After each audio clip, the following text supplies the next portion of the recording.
Pozdravujem všetkých a dovolím si krátky úvod k videu, ktoré ste začali práve pozerať. Takže na začiatku si ukážeme čas pre vedúcich, ako aktivovať a nastaviť používateľovi toto projektové financovanie, túto novinku. Ďalšia časť sa už týka všetkých používateľov, kde si pozrú, ako sa to správa práve e-karta tým, ktorí majú priradené nastavené toto projektové financovanie. A potom na nejakých existujúcich aktivitách si najprv ukážeme, ako sa dá zmeniť existujúca evidencia, teda preradiť z existujúceho projektu alebo teraz financovania na to nové. Potom si to isté ukážeme aj pri vytvorenej novej aktivite. Na pár sekúnd vlastne ukážem, ako fungujú chyby v evidencii, ako to vlastne funguje, kde sa to všade zobrazuje. No, potom nasleduje ukážka pre niektoré centra, ktoré som si všimol, že vlastne majú priradený ten projekt na rodine a ako by to bolo treba opraviť viac v novinkách na web stránke. No a potom pre tých, ktorí vlastne nemajú tento balíček, ktorý obsahuje túto prémiovú funkcionalitu, tak ako sa na tento balíček jednoducho dostať. Ukážeme si, ako začať používať projektové financovanie. Tento používateľ, ktorým som prihlásený, je vedúci. Takto by to malo aj začať, čiže vedúci musí ísť do menu nastavenia a do ďalšieho menu financovanie, kde vidí všetkých aktívnych používateľov z svojho centra.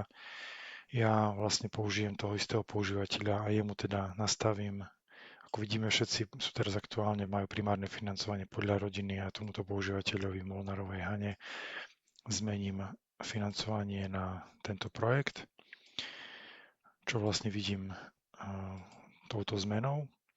Samozrejme je to môže nastaviť ľubovoľnému počtu používateľov.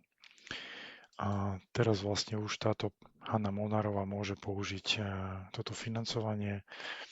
Najprv si ukážeme, ako to vyzerá, že povedzme už má zavidované nejaké hodiny, napríklad na tejto aktivite tu vidím pani Hannu Molnárovú, takže otvorím si nejakú aktivitu, kde už táto osoba figuruje a idem vlastne na jej položku a len si ju otvorím a uložím. Týmto vlastne spôsobom sa vlastne pridá nové poličko, kde si vlastne môžem prehodiť týchto, v tomto prípade 60 minút na daný projekt. A čo sa ešte zmení, tak vlastne v hlavičke tohto projektu vlastne vidíme, že táto aktivita teda je financovaná dvojitým spôsobom.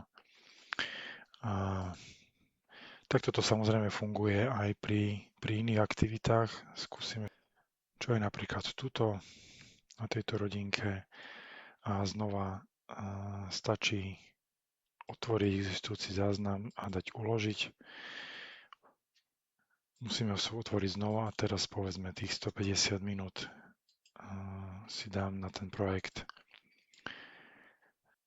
Ukážeme si vytváranie novej aktivity. Najjednoduchšie to bude s poradou.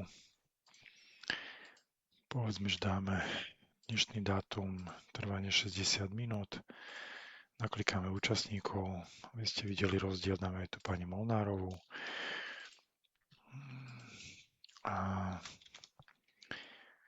potvrdím. Ak máte iba jeden zdroj financovania primárny teda podľa tých rodín, tak túto časť neuvidíte. No a poďme sa pozrieť na ľudí, čiže každému nahodilo tých 60 minút. A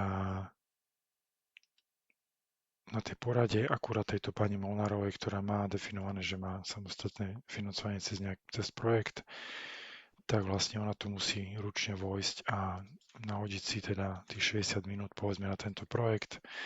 V tom prípade vlastne je to vybavené. Ak by povedzme mala financovanie len 50%, tak to treba vlastne ručne rozdeliť napríklad takto. Ak by sa pomýlila, dá tu menej času, tak vlastne na toto ju systém upozorní aj na tejto úrovni, aj na tejto úrovni, aj na tejto úrovni. Čiže systém je spokojný, len keď je tu buď teda rovnaký počet minút, alebo väčší. V tom prípade je to vybavené a vidíme, že táto aktivita je vlastne financovaná duálnym spôsobom.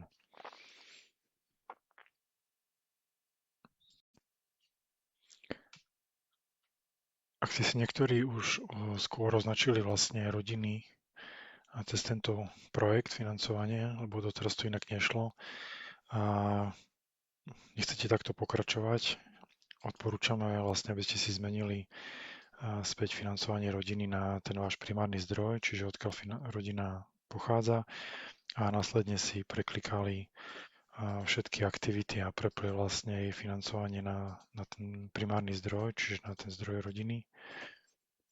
A toto spôsobí, že vlastne všetky aktivity, ktoré boli na danú rodinu alebo takto postupne evidované, sa ten čas prepne do toho primárneho zdroja.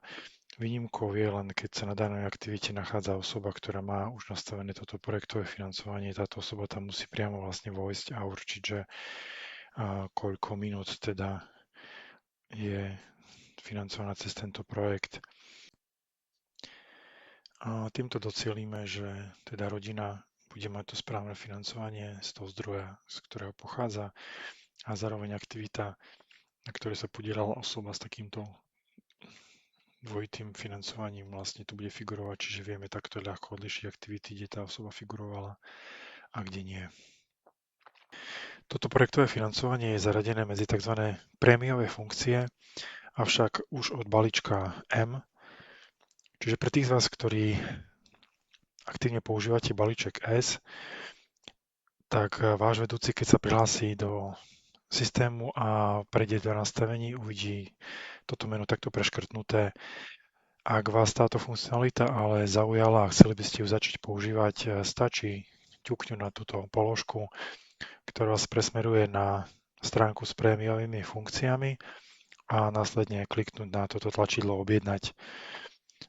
Keď preklikáte objednávkový formulár, tak po odoslaní a úhrade toho rozdielu, ktorý vlastne vám tam vznikol oproti existujúcemu balíčku, môžete potom začať používať túto funkcionalitu.